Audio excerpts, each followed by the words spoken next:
Importante sempre repetir para você que nos acompanha, tanto na televisão quanto na CNN Rádio, que todas as opiniões emitidas pelos comentaristas não refletem necessariamente a posição da CNN.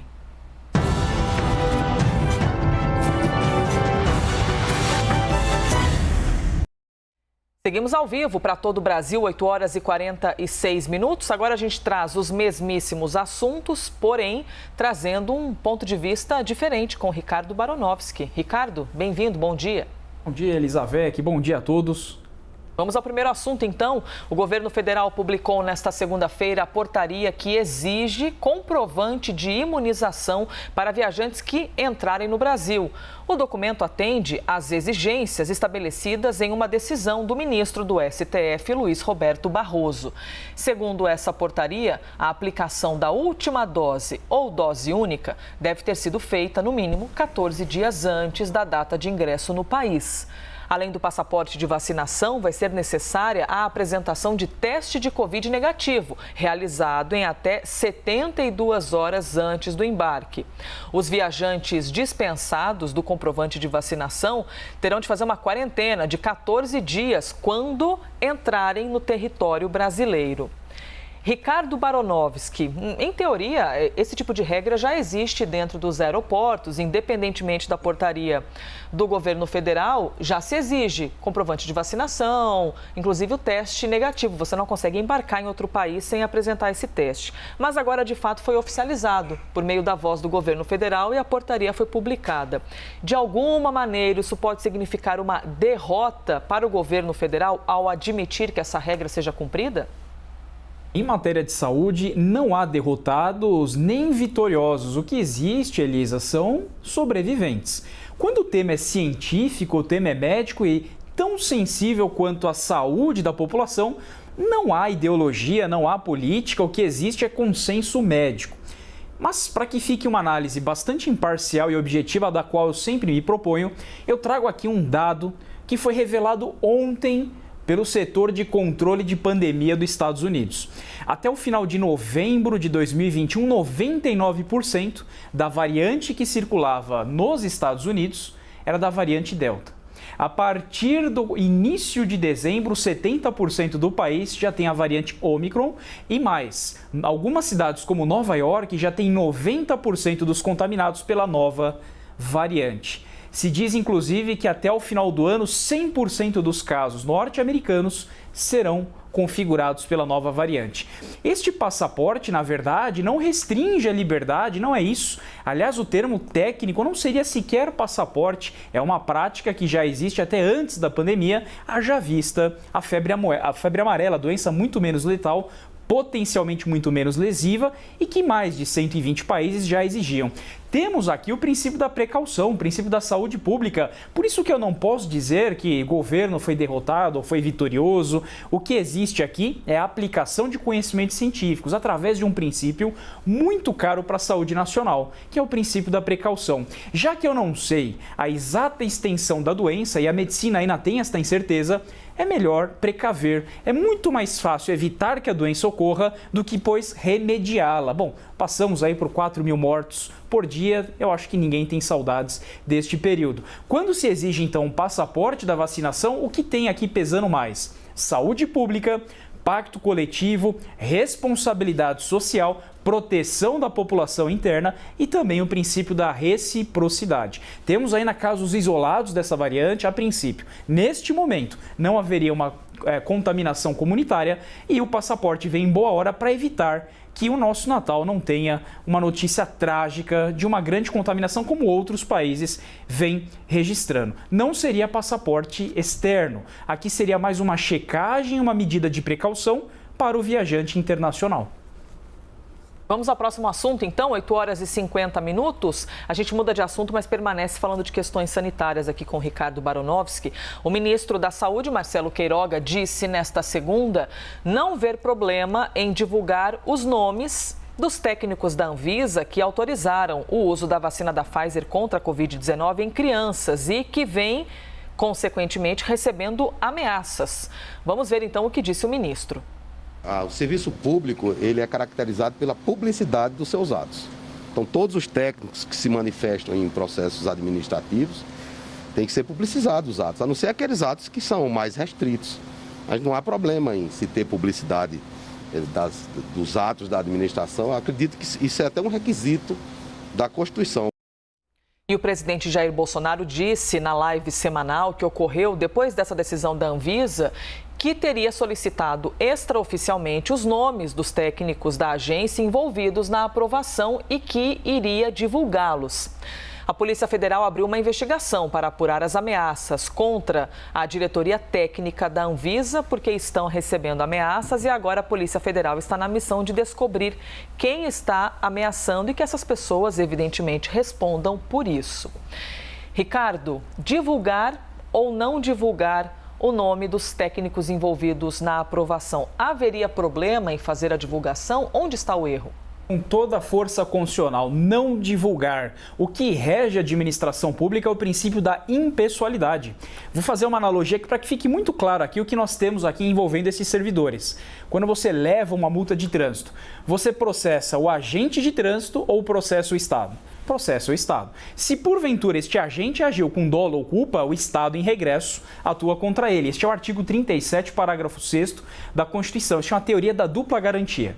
Ora, quando um servidor, por exemplo, um policial militar, colide com a sua viatura contra um particular, o particular processa, põe no polo passivo o policial militar ou põe o Estado? Põe o Estado e se porventura o Estado regressivamente, quer dizer, depois de condenado ele age em regresso, ele pode processar o servidor público se entender que houve dolo ou culpa. Teoria da dupla garantia. Garantia primeira para o particular, que tem um cofre público mais abastecido para ressarci-lo, e uma garantia para o servidor público para agir com independência, isenção e não correr riscos de perseguições políticas e econômicas. Este é o ponto. Embora a nossa administração seja regida pelo princípio da publicidade, eu concordo, o Estado não tem rosto. Eu não posso privilegiar nem perseguir um servidor público porque ele está exercendo a sua função. Eu não posso divulgar os nomes porque o que me importa é a abstração do comando para ser cumprida. E não se foi o fulano A ou fulano B. Se porventura eles agiram com desacordo à medicina ou à lei, cabe à União processá-los em regresso, mas não divulgando por medidas indiretas o seu nome. Daí eu trago a seguinte reflexão para concluir neste tema que é totalmente pertinente. Elisa, já imaginou esses servidores, se não tivessem a estabilidade constitucional? O que é estabilidade? Após o estágio probatório, eles ganham estabilidade no serviço. A estabilidade não é um direito do servidor, é um direito da sociedade, contra desmandos, contra corrupções, contra perseguições, para que eles exerçam o seu cargo com independência e autonomia. Pensa num caso de um delegado de polícia que está envolvido em um grande caso de corrupção. Será que esse delegado atuaria com todo rigor se ele não tivesse estabilidade? Poderia ser removido a qualquer momento, ser despedido, perseguido politicamente? A estabilidade constitucional é um direito da sociedade e não do servidor. E o que nós temos escancarando a nossa porta? Reforma administrativa que vem tirar a estabilidade do servidor público e vem torná-lo um pouco mais frágil. Em troca do quê? Em troca de economia. Mas que economia é esta se 90% dos servidores são professores estaduais, professores municipais, policiais, civis, militares, que ganham 2, 3 salários mínimos? Esta é a regra do serviço público, não são mais marajás. E o que se economiza aqui é muito ínfimo, perto a quase 6 bilhões de reais de fundo partidário, mais 1 bilhão de reais do Fundo Especial de Financiamento de Campanha. Então trago esta reflexão: o que seriam desses servidores se não fosse a estabilidade prevista na Constituição Federal? Ricardo, então você avalia como um erro do presidente da República ter dito que iria divulgar os nomes desses técnicos da Anvisa? Ao lado do princípio da publicidade e transparência, esta pode ter sido a interpretação dele. Olha, tudo que envolve erário, tudo que envolve dinheiro público, a exemplo das emendas do relator, tem que dar o nome de quem trabalha com isso. Mas aqui não estamos envolvendo poder, não são cargos de cúpula. Eu não estou falando de juiz, deputados, senadores, onde o poder é personalizado. Aqui eu estou falando de servidores que executam a sua função. Então, ao lado da publicidade e transparência, Parece-me, na minha visão constitucional, que rege-se pelo princípio da impessoalidade. Eu não posso discriminar quem praticou o ato, tendo em vista que, neste tipo de serviço público, o Estado não tem rosto. Vamos então para o próximo assunto, 8h56. O Tribunal Regional Federal da 2ª Região determinou a suspensão da decisão que afastava a presidente do Instituto do Patrimônio Histórico e Artístico Nacional, a Larissa Rodrigues Peixoto, do cargo.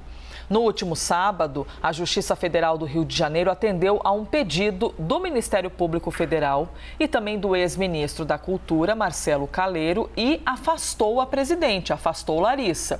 O pedido ocorreu após uma fala do presidente Jair Bolsonaro durante um evento na quarta-feira, em que ele afirmou que demitiu profissionais do Instituto, do IPHAN, para não dar dor de cabeça após uma paralisação em obras de lojas do empresário Luciano Hang, onde foi achado um artefato arqueológico nas escavações.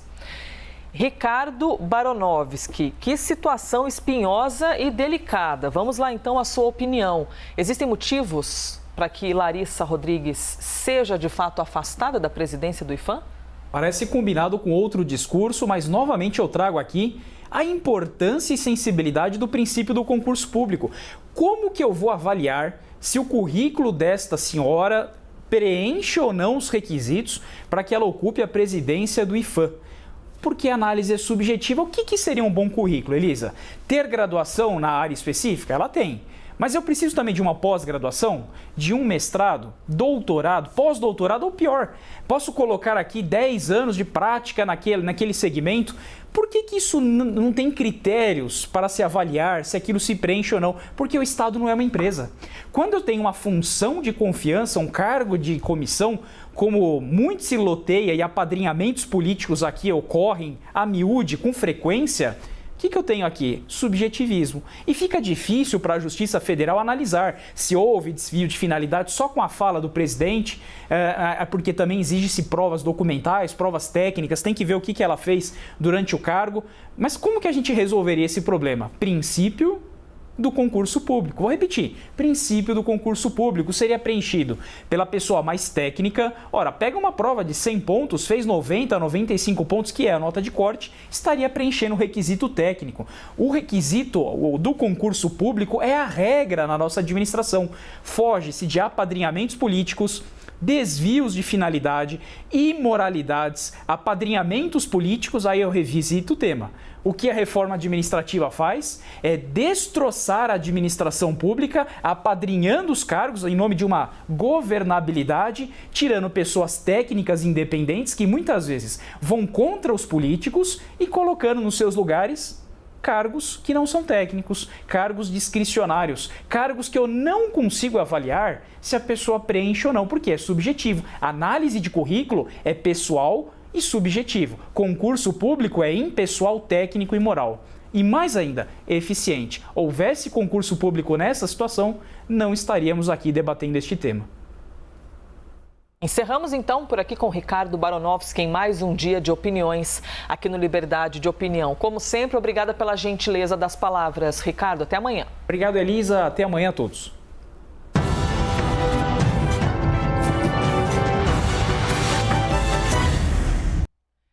Lembro sempre, para você que nos acompanha diariamente aqui no Liberdade de Opinião, que todas as opiniões emitidas pelos comentaristas do quadro não refletem necessariamente a posição da CNN.